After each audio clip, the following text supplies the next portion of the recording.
To be sure, part of becoming a competent speaker is learning how to logically and concisely express our thoughts.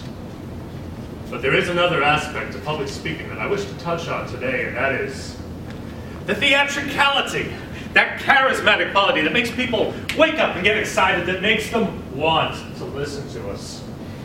Consider for a moment the marriage proposal. How does a person go about communicating this desire for one person to spend the rest of their lives with them? Well, perhaps they might put together, plan out the perfect day that all leads up to this wonderful romantic surprise where they get down on one knee, open up the ring. Ooh, it's a magical moment that touches the heart, makes a memory that'll last forever. What about other methods of communication? Perhaps a PowerPoint presentation. Could see that.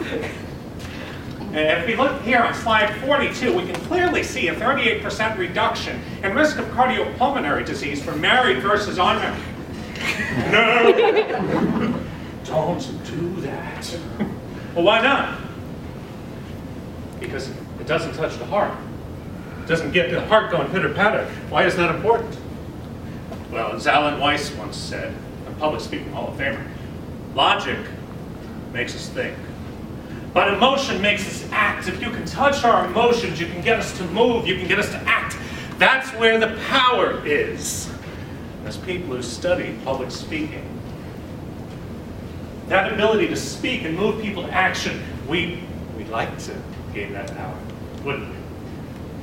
So how can we develop that power? Well, one way is by becoming a dynamic speaker. How do we become a dynamic speaker? That's the secret. But I'm going to share that secret with you today. This is just for Toastmasters. Make sure that door is closed. It's just for us.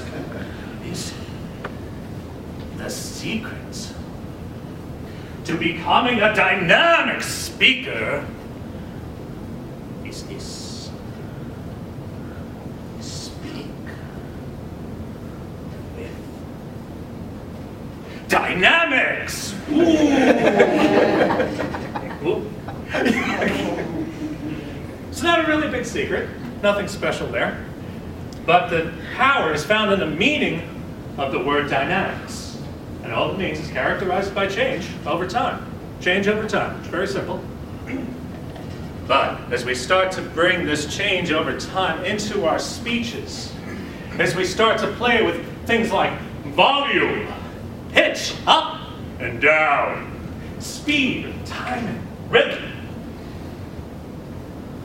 body movement, gestures, emotion, you can put a smile in your voice.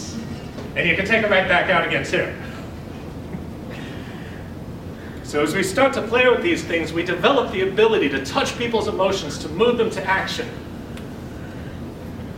But there is a point where I don't use dynamics, where I actually don't want my voice to change over time. Anything. Well, why would I do that? It's because I'm a hypnotist, and I'm trying to put people to sleep deliberately. That's the time I would do that. I might say something like, and now as I begin to speak in a boring monotone, you can listen to my voice and start to drop into trance. And vote for me! Okay, let's imagine for the moment that we're not trying to put people to sleep. I mean, awake is nice. There's something magical and wonderful about giving a speech and not having your audience conk out and drool on themselves. It just feels good. Now, I'm from Athens, so of course I'm in a band. And as a frontman,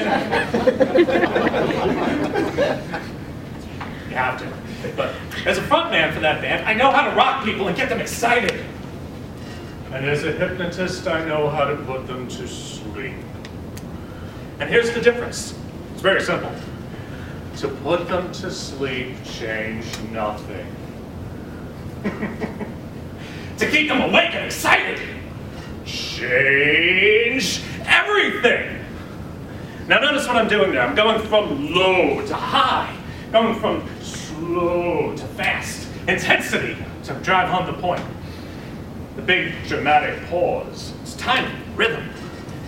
So I'll say it again. To put them to sleep, change nothing. To get them and keep them awake, change everything. Dynamics. Change over time. Very simple.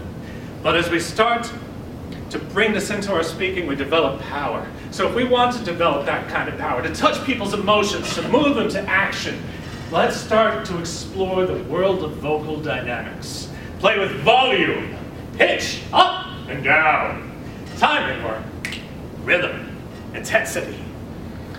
Remember, in the world of public speaking, and not hypnosis, forget I said anything. Oh wait, simple solution. Forget I said anything about hypnosis.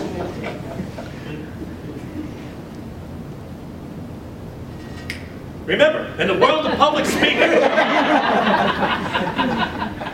it's okay to keep people awake. Fellow Toastmasters, Mr. Toastmaster.